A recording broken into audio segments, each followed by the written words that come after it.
Hey there, Caroline. There he is, Mike. Hi, welcome to the podcast. Thank you for having me. I appreciate this. Oh, it's huge. I've been addicted to all of your books since I discovered you. I love it. I love I it. know. I know. I was just Thank you. listening to Get Different. I was on the elliptical and I was listening to it and I was thinking, damn it, I don't have a pen. So I wrote all over I ended up getting one and writing all over my workout sheet. So thanks for Oh, that. good. Good. Oh, good. I Yeah. love that. I hope it was your best workout ever as a result. Yeah. It was messy. Yeah. Messy work, writing. Yeah, think about the cardio gains as you're trying to write and write. I got so many ideas. So, Oh, I love hearing that. oh my gosh. Thank you for making some time to talk. And specifically today, I'm thinking if we hit on, I want to talk about that one last, if you want to just Sure. put in a summary of that last, because I think our listeners as fine artists can really benefit from that, figuring out how do I stand out. But the thing I noticed that people struggle with a lot as emerging fine artists is, how do I make a profit? How do I actually make a living at this thing? Part of it's they love it so much that they just can't separate what they're doing. Yes. And so from a business application, or they think, well, I'm an artist, I'm not an accountant, I'm not an MBA. Right. So can you explain how our listeners can use your approach, profit first, to flip conventional accounting on its head and actually get somewhere with a business that they're just starting out with? For sure. For sure. I think it starts off with realizing, first of all, you are a big freaking deal. The fact you've chosen to be a fine artist is massive. Like that has such cultural influence. It brings the spice to life. Yeah. It's so necessary. And I'd argue with that as a fact, and it is, that you therefore have a responsibility for sustainability. Being a fine artist, being an artist of any type, I write books that's on the fringe, I think, of creativeness, is shame on me if I'm not sustainable. Shame of me if what I do has an impact, but I can't continue to do it because it's not profitable. So profitability translates to sustainability, which then translates to creativity, right? So the only way to get there is if you're not worried about producing. Just as an example, think of like if you had a heart attack or something. I wish that upon no one, but say that's your circumstance, and you go rushing to the hospital, and the doctor looks at you and she says, "I'm under such stress. I don't have any money. I got to get this done. We just got to roll forward. I got to go. Like, how anxious, how excited are we for that procedure? We want someone that says, I've done this a million times before. I have no worries myself. I am here fully and attentively to you. That's who we want. So I just want to preface this that we have a responsibility to be profitable. The answer to your question is you don't need to be an accountant or bookkeeper. Actually, I would argue that's perhaps even to your detriment. You don't need to be good at math or numbers. I would argue that's, in fact, perhaps to your detriment. What we need to do is channel who we naturally are. Now, what I did, Caroline, is I have had the opportunity when writing the book, but subsequently of talking with hundreds of thousands of entrepreneurs, not all one-on-one, perhaps thousands one-on-one now, but through speaking engagements and podcasts and getting email feedback. And what I found is that the vast majority of us, myself included, manage our numbers following a real simple system. What I do, my system is this: I log into my bank account, and if I have money, I'm okay. And if I don't, panic ensues. There's my system. And what we need to do is recognize that is our default behavior, and our best opportunity is to channel who we naturally are as opposed to change who we are. I think the mistake is saying, I need to get into accounting. I need to go back to the accounting class and really not ever log into the bank account, but run all these analytics. And that's who I have to be. Well, very quickly, it's human nature to revert back to our natural self. Therefore, don't change who you are, but channel it. Continue a behavior, but put a system in place. So what we do with Profit First is if you log into your bank account to see how you're doing, awesome. We can make you very profitable.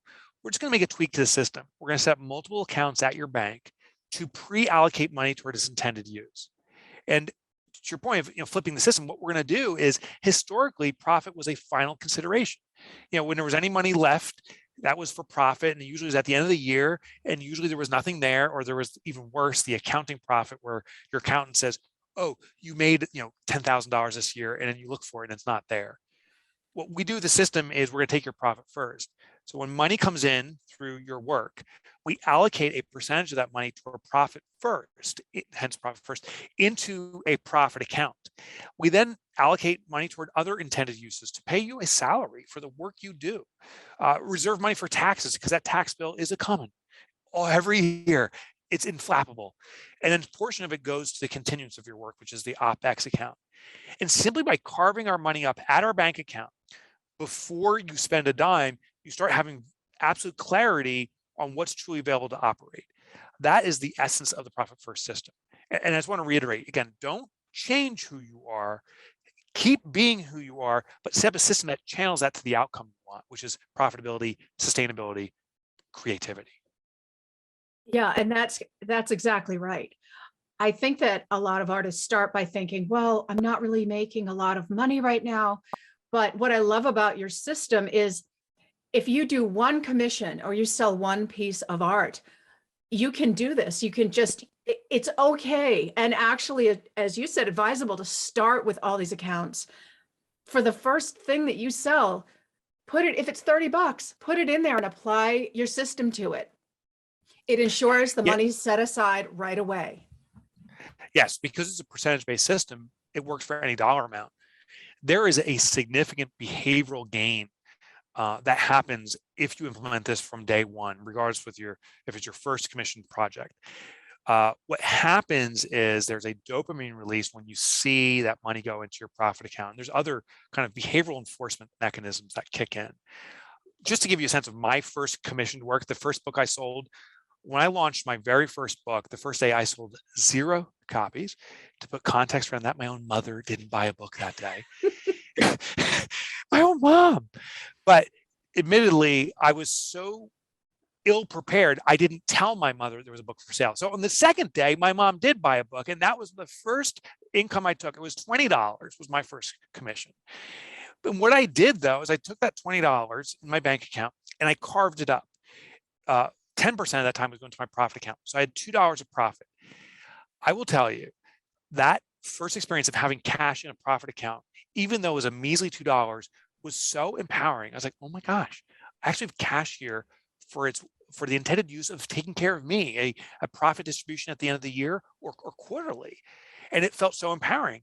So the next day when there was a sale and another $2 or $3 went in there, it was like, wow, there's this dopamine release every single time I was putting money in the profit account, and it starts building this muscle. It also gave me perspective of my business, of the volume I need to sell, but also the pricing. I say this is your business speaking to you. If I want to have that 10% profit, if I want to pay myself a salary that's more than survivable, but thrivable, if I don't want to worry about taxes, it became very clear what I needed to charge. And I needed to then back or reverse engineer my way into it. I need to be making, say, $300 on a daily average or per project. And that meant the perceived value for my customers must dictate that. They must gladly depart with that money. So what do I need to do? It started that important conversation of positioning myself to support myself. Profit first is really powerful in speaking to you and giving you immediate and sometimes painful clarity on what's not working in your business currently. And in many cases, it's how we're pricing and positioning ourselves. Yeah, I think that's a really good point, because even just talking about, well, my mom didn't know it was for sale. And sometimes we're afraid to even speak up and say, I made this and now I'm showing it to you and I think it's of value. And I think artists struggle with that. I think they struggle with standing up with their baby, their idea, and actually being okay with asking for money for it. Mm-hmm. And it's funny, when I just released my first course, and it's a portrait course. And my mom was really interested because she knew it took a long time for me to put it all together. And I said, well, don't worry, I'll give you a link to go through it for free. And she said, no, I want to buy it because it's worth something. And I want to give and add to that energy that you've created something to make. You deserve to make a living giving through this course the instruction that you know and you can convey. Yes. My gosh, you nailed it. I want to take your course because that's it. Price equals perception. Yes. I'm telling anyone listening right now, you write this one down.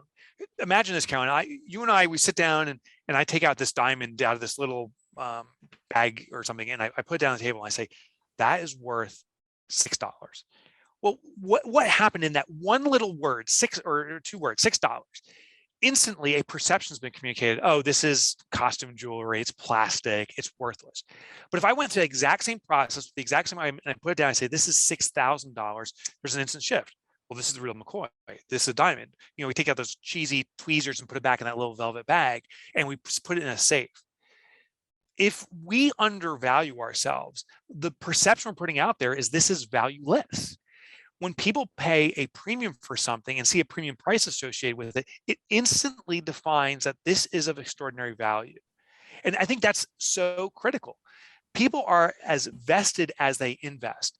If I put down very few dollars for something, it's a cheap knockoff, it's useless, and it can be discarded. If I put down a premium, this is something that is going to be preeminently placed, something I'm going to value every single day, something I'm going to engage in. And I can only presume the reason you're an artist, the reason you do this amazing work you do is to have extraordinary impact on people. And shame on us if we're saying, it's a cheapo thing, because then we're discounting it. I think we have a responsibility to put a premium price on it, because then people will be engaged at the highest level. Now your art's having real work. Every time they walk by and say, wow, that's a magnificent piece. This is an important piece. This is preeminent, important in my life. Price dictates perception. Never forget that. Yes, and if you won't stand up for that perception, then no one else is going to. You're the originator of that perception. Yeah, totally. I for a while I was doing some work on television, and I had to do some voiceovers, and I was really struggling with it. I sounded so mechanical, and the producer for the show came to me and said, "Here's what we're going to do." He pulled out of his wallet a picture of his son, who was a little baby then, like 6 months old, and he pasted it in front of the script next to me. He said, "Just read it to my son." And my whole demeanor shifted. I was talking one-to-one with someone. Maybe a little hack you could use as you create this is go on the internet and type in, picture of random person, and print out that random person. Realize that your work is perhaps not for everyone, but it is for someone, and it's going to be so transformative to their life that they need to discover it, and that you're painting it for them. And I realize it's a soulful expression that it's designed for you, but there's another person out here on this 6 billion person planet, or whatever we're at now, 7 billion people. There's someone else out there like you that is starving for this. So create under that perception, and I think you'll understand the value of what you're creating is extraordinary. I like that a lot, because we talk about with marketing, having a customer avatar and speaking to a specific person for your product. But even thinking about that as a fine artist, that you're not creating in a vacuum, that there's someone out there who needs to see this. And I've had people say when they've seen pieces that I was maybe a little bit hesitant to share with the world because they just came from my heart, they weren't a commission. And I've had them see it, certain people, and say, thank you, I needed to see this. And somehow it was healing for them. Yes. It's a soul thing, like you said. Yeah, I remember listening to a story in Mel Robbins' book. I think it's called The High Five. Yes. The High Five. Yeah. She talks about a fine artist, right? And the story that, and I may bastardize this, but there was a painting that she saw out there that spoke to her, and she got hold of the artist. And the artist said, I've made this for myself. It's not for sale. And she said, well, I would just love to connect with you. And she went out there, and the artist at a certain point, after we were talking, tearfully said, I made this for one other person. And she goes, I thought you were that person. I wanted to see if you were going to go the extra mile to acquire this. And I'm bastardizing the story, but then she presented it to Mel Robbins. What I loved was that artist saw such, as I interpret it, such value in that fine artwork that it was reserved for the right person.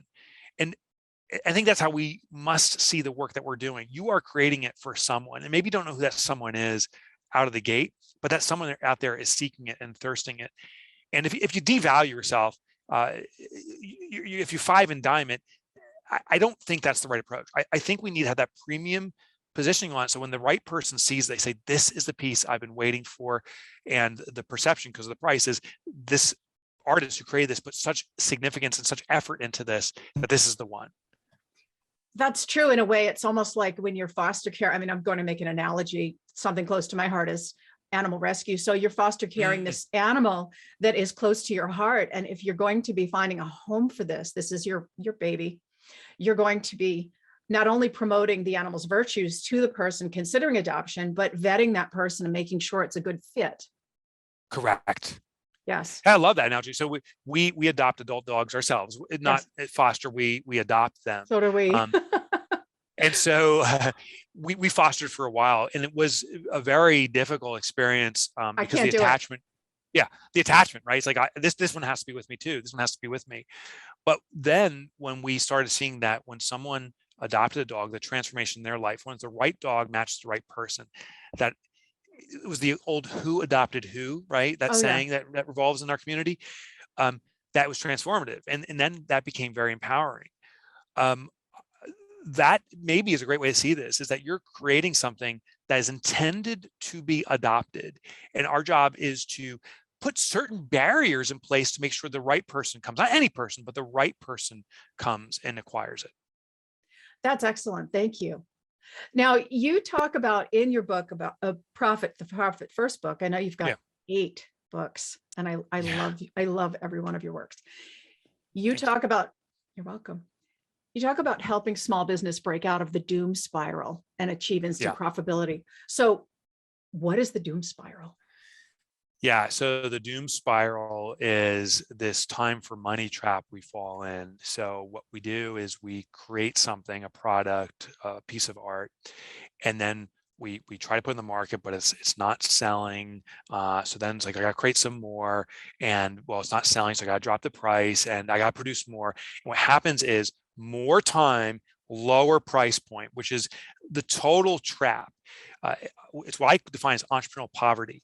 Now, here is the irony for most entrepreneurs, and I'm including all entrepreneurs and fine artists in this collective.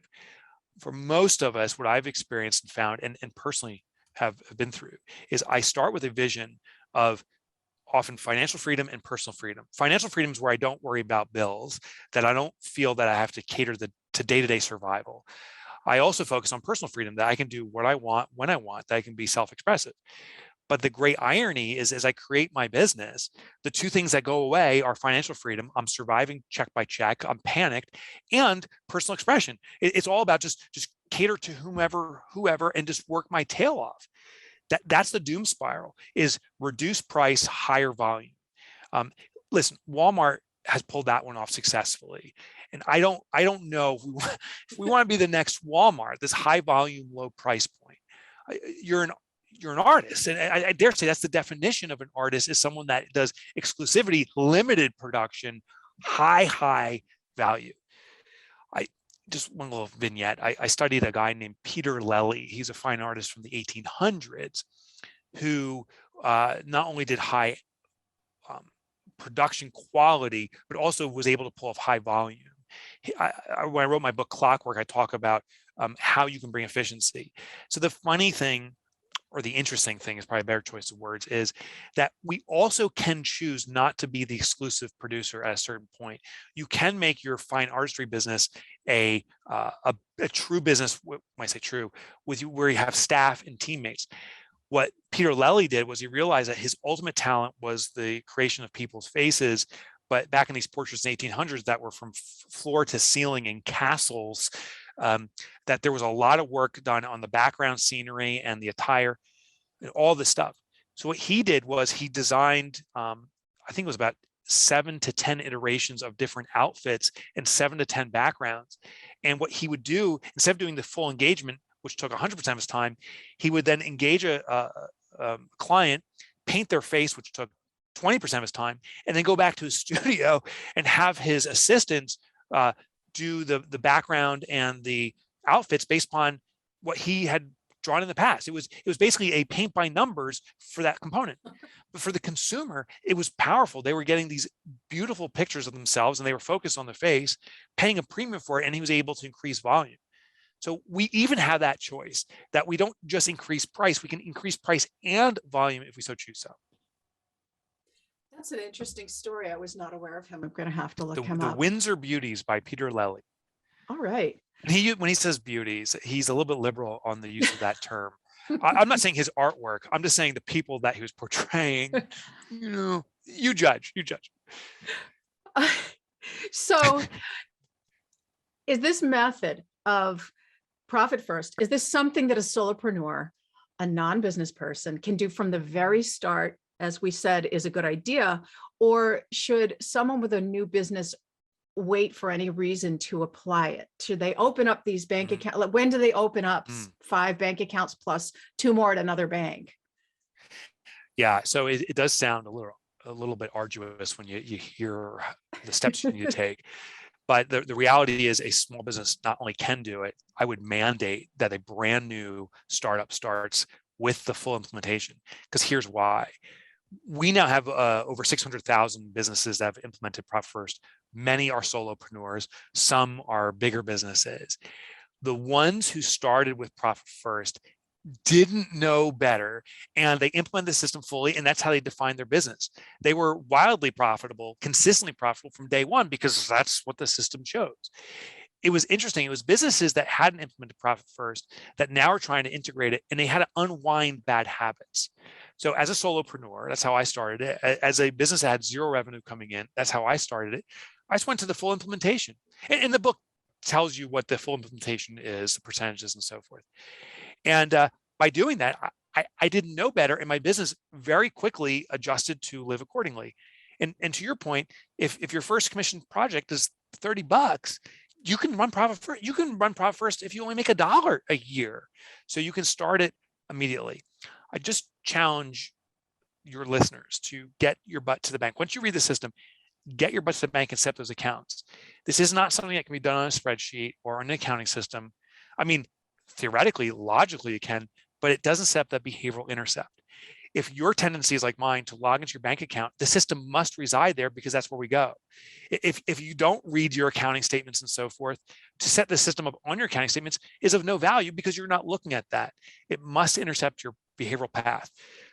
One day, spending a couple hours at the bank and setting these accounts will be a little bit time consuming, but that one day I believe will be transformational for the rest of your life. I'm actually convinced it will be.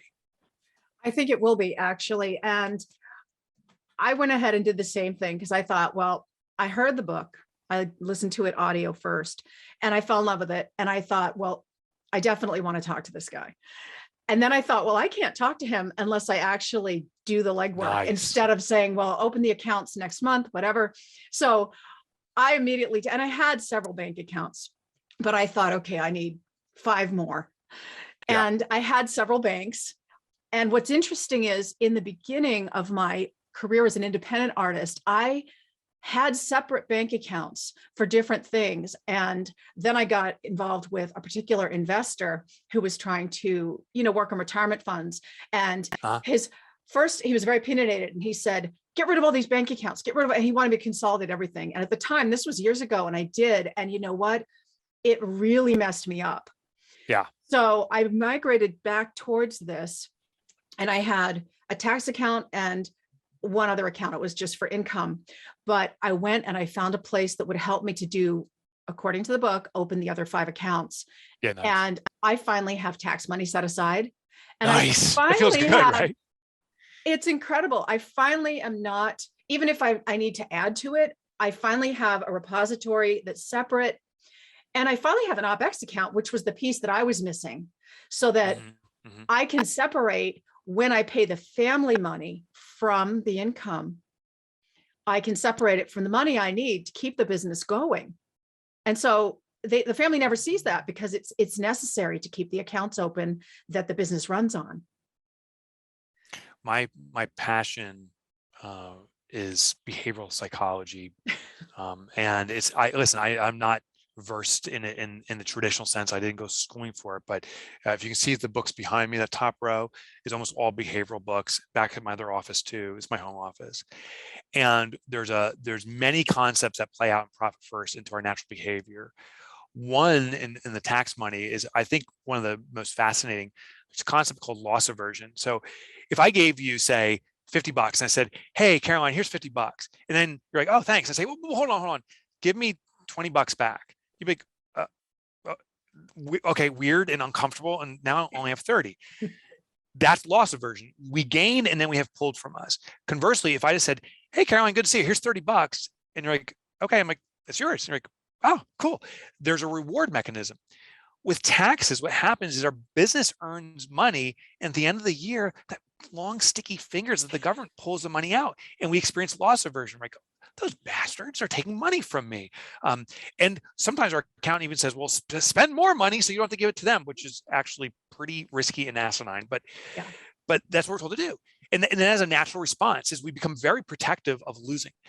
What's fascinating is the business allocates your taxes for you and pays your taxes on your behalf, so you don't experience loss aversion. What I get every April 15th, as we're recording this, that's approaching, and every April 15th, I can't even tell you how many emails from people saying, this is my favorite day. My favorite is tax day. They're like, my business paid my taxes in its entirety. The reality is the net dollar amount, the logic is you're still paying the same amount of taxes, but the behavioral shift is extraordinary. We're avoiding loss aversion. We're working within the confines of what's truly available for ourselves, our family, ourselves, the operations of our business. And the business, since it's allocated the money for our taxes, takes care of that. And we don't have that negative emotional consequence. That's absolutely right. And I can vouch for it myself, having done this and implemented it since I've read the book. And it's a real load off of your mind and the pressure of, I'm just a solopreneur. I'm just an artist, as opposed to, say, an accountant, like we said. How do I do this? It's the roadmap. It's the roadmap. Thank you. So thank you. Thank you for producing these books and giving this information out through the world. It's so necessary. There are so many people who need this, Mike. So thank you for coming on the show as well. And I mean, you appear to be a nonstop source of actionable business advice. And I love that. You're so giving with your time and your information. I would love for you to wrap us up by telling our audience about Get Different and your best advice for artists who want to profit from selling their art. For sure. You got it. So Get Different is my most current book as of today. I actually have a new one that's about to come out. But Get Different, what inspired me to write that, and it takes me about 5 years to write a book. There's the inspiration, the collection of information, then the codification of that into something that's digestible. What I heard from people is, I'm a small business owner, I'm an artist, I'm a solopreneur, I have something of tremendous value, yet I'm invisible. People aren't finding me. And my retort was, well, if you're better, you have a responsibility to get noticed. But of course, the question is, well, how do you get noticed? And that's why I wrote Get Different. The essence of it is common noise, it becomes white noise, it's invisible. We have to do something that disrupts the pattern.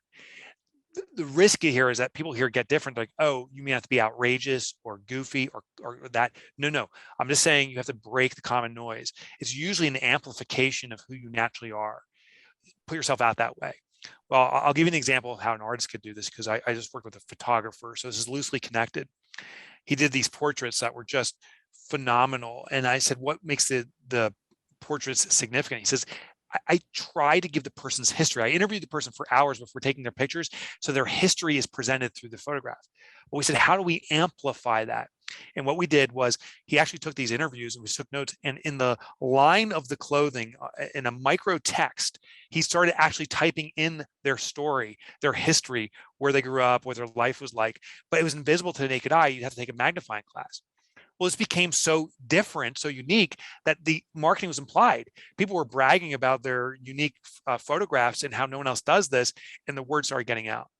So what I challenge our listener today is, what can you do within the work you do, or how can you present yourself that breaks the common approach, that is distinctly different, is so unique that it triggers remarkability. People will remark about it and have conversations around it.